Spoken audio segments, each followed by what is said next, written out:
Good evening, good afternoon, and welcome to the second Cast London show here on red5599.com to all our viewers all over the world.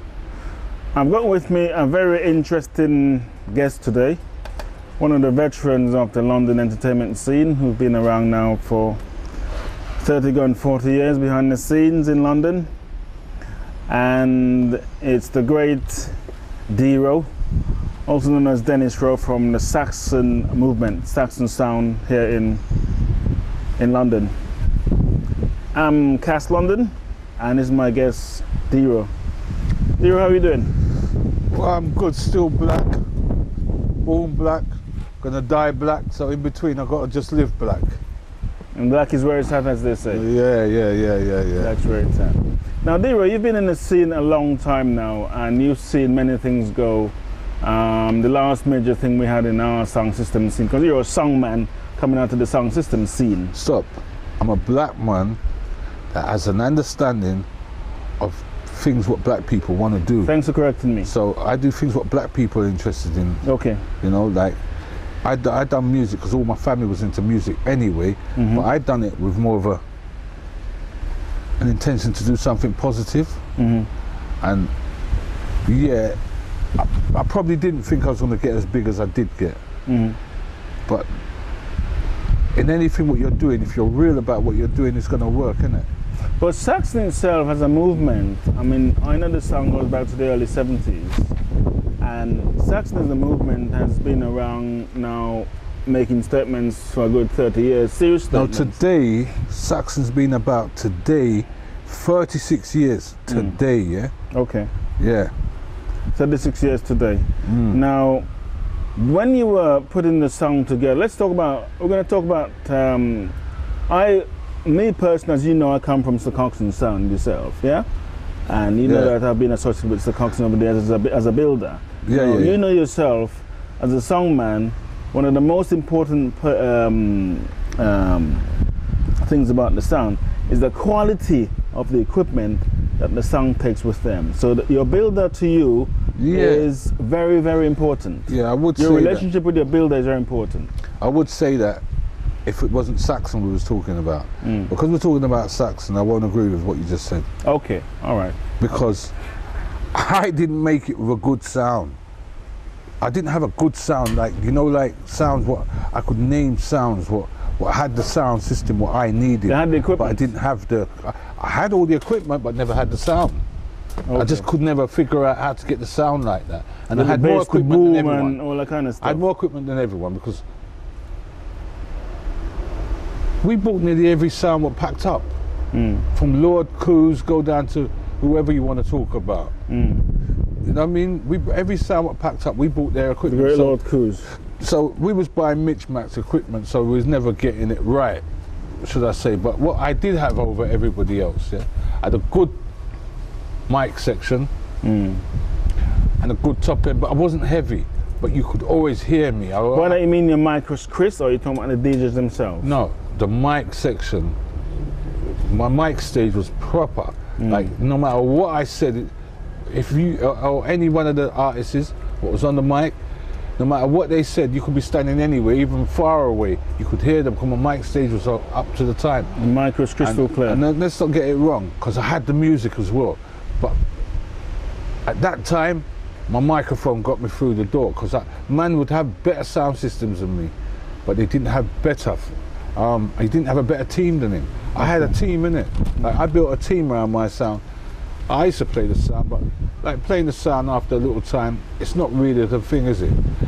I went as far as I could go. You see, when I gave Trevor Ranks the sound to play, I had gone as far as I could go. I was 21 at the time, and I'm saying, no, I'm not going no further with this, man. This isn't for me. This is for somebody else who hasn't really got nothing going on in their life, or they're not a thinking person like me. I'm a thinking person, so I'm always on the button. I'm always looking for something new. Right. I used to stand up in dances when Saxon was playing, and say to people, like, I'd stand up, come beside you and say to you, what do you think of that sound? And you say, good. I said, they're shit, man. Them South London. But one night I done it to a brother in one place over Housden, and like this brother was getting heated with me. Because I was saying, nah, man, they're rubbish, man. Because they was playing Java. I'm saying, nah, man, Java's better than them. He said, nah! You know, Java's from his area. I'm trying to wind him up. So at the end of the night now, I never just stand around the sound. I just stand away from the sound.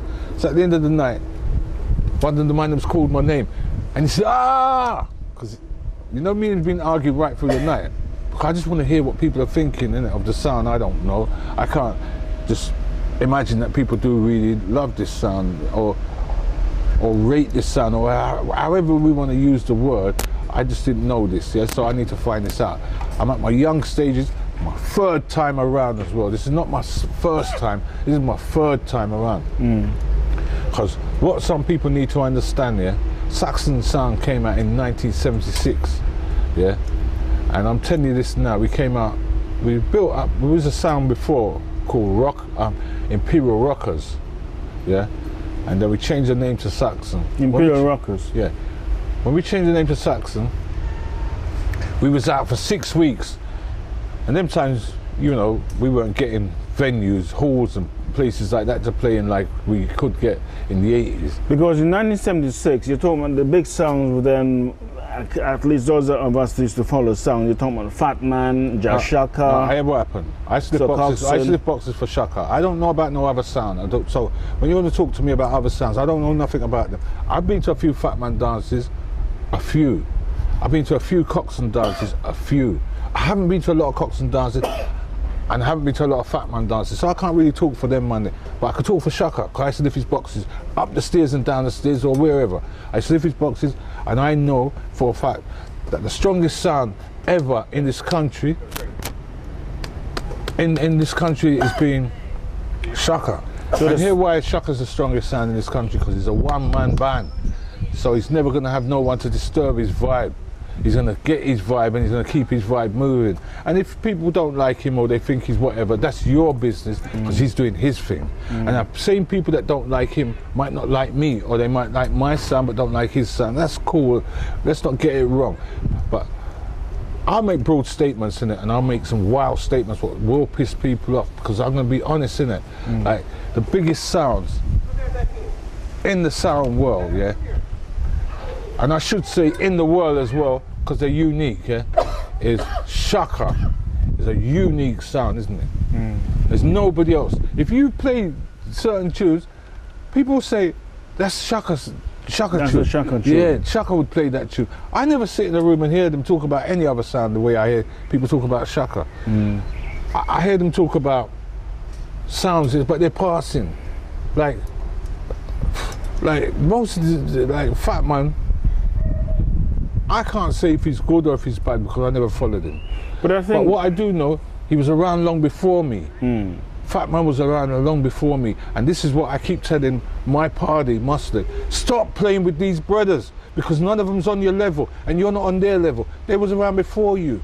So what they're gonna do is something before your time. So what do you want to do? Follow them? I ain't following. Once we're touching on the song system, the whole movement of song system, there was a period around about 79, 80, 81 where the yard songs started coming over here, like Jah Love Song and Great Symbolic and all these guys. What do you think of that period in the business? That was a very hot period, wasn't it? When Songman took song seriously. It was a very good period still, because it made me realise that everyone's not serious in the business. Because when I got a chance to start playing with these sounds, they started to realise this sound business ain't a joke thing. I mean, the first sound I played with from Jamaica was Gemini. Gemini. Yeah? But what a lot of people might not even realise, yeah. You see, up until then, everybody I was playing with, I was licking them over. It was just like a walkover thing. I was banging them over and going through. Banging them over. Every sound would come, because I never used to, see what everybody thought, Saxon's a clash sound. No, we wasn't a clash sound.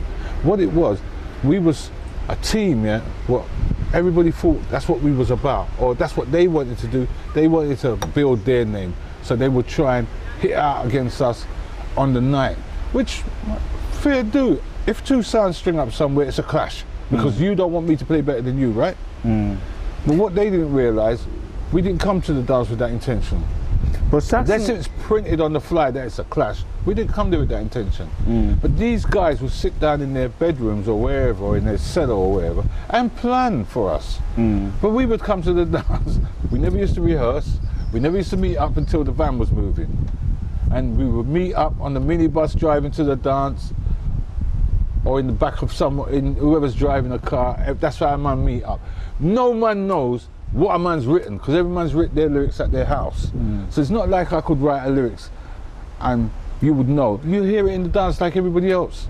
touching on lyrics, I mean, Saxon as a sound, as a Saxon movement, Saxon studio, has got this reputation in the business as being a DJ sound, a song with DJ quality lyrics and advanced lyrics, and you were really responsible for what we call the fast chat, for instance, with your DJs. Yeah. How would you sum up that situation? Sum up that situation. That's a very good one, you know. That's a very good question. The way you asked me is where you asked me correct. Because a lot of people ask me that question, but they never ask me correctly, like how you asked me. And that lyrics, yeah, that fast style, it went from Papa Levi. Papa Levi, yeah, he had the lyrics said, "Take a little jet plane, I'm not insane, I don't," like he's saying he don't take cocaine, da, da. So we was playing in Riverdale Centre in Lewisham Precinct on Tuesday night. So me and my cousin, Peterkin, was at my house, and I was frying an egg. This is like 1982. And I was saying, "Me eat my sweet, me know if I do it," because he said, "Mind your bar on the top." And I was saying, "What's he talking about? Me eat my sweet, me know if I do it." And then the next day, or a couple of days later, he's come back and he's chatting lyrics. Now, like me, I'm going to be honest about the thing. How it really turned into a fast style now, yeah? Because it wasn't something that was made to be a fast style. It was, at the time, Levi had the lyrics, and Peterkin wanted to have the lyrics. So, like, if he went first, or Levi went first, they would cover each other's back with the lyrics. So, it was about 7:30 in the morning on Breakspear Road, yeah? Peterkin's coming, but Mustard had a problem with Peterkin, the way how he used to DJ. Because a lot of people don't realise, and you see Mustard, he's done a lot in the game, you know, what he don't get credit for. People will just say, "Yeah, Mustard plays Saxon," or no, he's done a lot of other things. He's someone that, funny enough, been around the sound scene for so long. Me and him come around the sound business I've been around together. the house of many songmen and eating their food and see their children and everything else. But I don't know Muscle Head at all, strangely enough. After all these years, I still know another man. Well, you know what it is with Muscle? Yeah, he's a reserved person. He would come here right now and you wouldn't even know it's him. He just keep back and just keep his mouth quiet. He's not into no. He's not like me. I'm an extrovert. I will talk, and he won't. He'll just keep quiet. So this is why a lot of what he's done is not being recognised. And he has done a lot of things. What, even when I say it, people are going to say, "Oh, it's not true" or whatever. But you know, let's go and get the tapes, man. A real die-hearted Saxon fan gave me 200 bloody dances the other day on a hard drive. Tape. Yeah, these was cassette tapes, but he's converted them to a hard drive. Now those tapes that were... Let me say something, because a lot of people don't know this. You see, even the mixing down on when a DJ's talking. Yeah. What they used to do, even everywhere, they used to just turn the volume down and turn it back up. Mustard brought this idea in where he chopped the tune to pieces. Yeah. Even some Studio One tunes, like, remember they were slower? Very innovative. Yeah, but when he's finished chopping it, you'd think it was a new tune, because he speeds it up. Now, if you listen to how he used to chop up the tunes then, this is the speed people are making music at now, which I'm not sure if I agree with the music what's making of now, but the speed of what he used to chop the tunes up, that's the tempo they're building music now. And 95% of the drum patterns is built off of the style of how Mustard used to mix down. Now you have a reputation in the business having boss dudes on the scene like Maxi Priest and Trevor and these kind of dudes that's been on the sound a while. Maxi Priest, tell us about Smiley some of those Culture. guys. Even the same dance what I was just telling you about with me and Gemini. And this is the truth, man. Like, I never feared no sound, ever, ever, ever. But you see that dance there? This is the first time I said, whoa, because they're Jamaican sound. And I'm underestimating myself and giving them the respect. But you see on the night,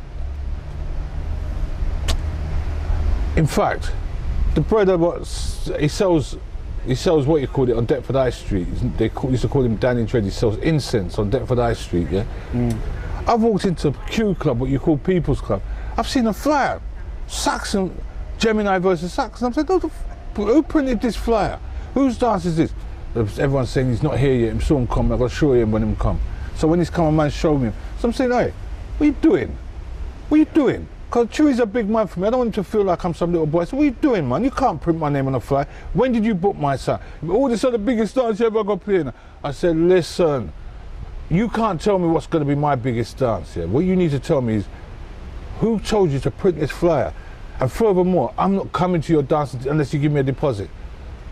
But they ain't giving me no deposit and rare. Promoter's nightmare. Yeah. So when I've come home, I've seen all the man them was playing out the next night, and I showed the man them. I said, look, this is what some fool has done. He's printed our name on a flyer saying we're going to be clashing Gemini. So I'm saying, oh, you know what, I'm not going to the dance because he ain't giving me no deposit. But Trevor Ranks now, he is like saying, no man, I've got to dance. What do you mean? I said, but we got another date. He said, oh, no, we've got that dance. I'm saying, nah man, listen to me, yeah. This is why I made the statement of being late when I come here. Saxon's never early to go anywhere. Yeah, we're always late, them times, always late. The sound van left my house at 25 to 6 that evening. And I still didn't make up my mind to go to the dance. So when I've got to the dance now, I'm like really bugged out because I'm saying this sound's come from Jamaica. I ain't had no deposit, so this man's, you know, because I'm licking over everybody. There's no one coming in front of me and I'm not licking him over. It don't matter who he is. Yeah, I beat up every sound in my area, every single sound in my area. I beat them up, like, and embarrassed them in places. Because they try it with me, and not because I try it with them, you know, they try it with me, so I just beat them up. So this now is my most serious threat now.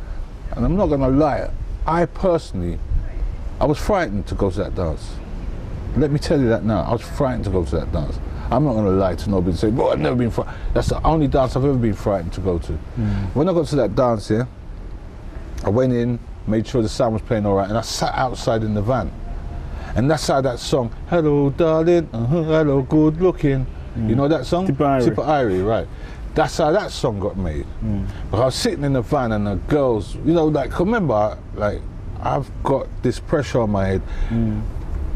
All the hard work I've put in to build my sound, now these little men, they want to make me lose what I've got. So I'm trying to build back a spirit to go into the dance. And that's how that lyrics was made. Hello darling, hello good looking. And that was a top 20 hit, wasn't it? 12, it went number 12. Yeah. So when I've gone into the dance now, funny enough, we sounded good that night. Gemini Sound is excellent, but we sounded good that night. So when all my DJs turned up to the dance, I said, no, don't start yet. Let's see what they're gonna come with. So boom, everything's going all right. I made my DJs them come in, they fired up the place. I'm saying, rah. So when it's gone over to Gemini to come back in, they played the tune, they went knocking on the door. Who that? Me, Saxon, where you at? I come for some dub. Huh? But you see the tune what they played behind it? The tune what they played behind it was so whack it was unreal. Because they got the crowd going with the intro. Boom. But now, Philip Fraser was living here, yeah, and he was partying with my best friend. Well, not my best friend, but one of my good friends. He was partying with one of my good friends. So Philip Fraser was around me. Philip Fraser's done a tune for him, done for Gemini. He done a tune for me and he done it for Gemini. A tune say, but they call it the Skateland Killer. You trying to conquer Papa Jimmy, yeah. He's played that on me in the dance, but I've got it. Trevor Ranks is saying to me, yo, I said, nah man, don't do that. Don't do that. Let them go on. Cause I've got tunes now, but I wanted to hear what they've got before I started to play back tunes on them. Okay. Now, So- touching on this whole scene between Jamaica, as those of us in London, West Indians. Yeah, call but you it. know what it is, what I'm trying to What get- would you say was your favorite song? What was the song that came from Jamaica that I'm impressed you getting the to most? that point. What Remember, impressed you Gemini the was a most? sound what I used to rate. Before this dance, I used to rate Gemini. But when they came and they started to chuck it, I thought, anyway, they played their tune. It's come back round to my time. So Trevor Ranks has picked up the mic and said, "Hey, Gemini, about a Rampinessa tonight and don't Rampinessa tonight," and played back the tune, and the crowd went ballistic in the place. The tune what Gemini played. And then the DJs come in and started to heat up the place. Levi come in and Levi left smoke signals in the place. Every one of the man them left smoke signals. That's even our Smiley Culture, yeah, got the deal for Cockney Translation, because he chat that lyrics in the same dance. You see, when we've come back in and we drawed back the tune on them, Welton Irie, come over, because he can't believe how This is Welton from Frontline Sound. No, Welton Irie from Gemini Sound. From Gemini Sound. He can't believe how this sound's going on. This is called English sound. He's come over, he's walked straight past me, you know. I'm the first person he saw when he walked over. He walked straight past me and walked over to the next one and said, "Oh, for sound this." Man said, "Him." He's walked back over. Then I'm 21 at the time. Yeah. He's walked over to me. He's looked at me and said, "You're some." I said, "Yeah, man." Yeah, man. So he grabbed mine and shaking mine and said, "No, man, come on, me have to introduce you to Mr. Gemini." This is why I don't rate no sound man that's older than me as well now. That's why you can't ask me about them big man sound for me, yeah? Because when I went over, you know when you shake a man's iron and you see in his face, this little you, yeah, go on, so, woo, you know, it's sickening. Because he never have tunes like me. And this is what the point what I want to get to now is that, you see, after me and Gemini played, Jamaican sound started to come here regular. And when they used to come here, they used to buck me. Or buck Saxon, not even me, buck Saxon. And when you buck Saxon, two things you're gonna realise. One, no sound never have tunes like us, no sound, don't worry about, yeah man, Frontline and Coxon had tunes, but they used to sell me all of their tunes, innit? Coxon used to sell, Blacker used to sell me every tune as he got them.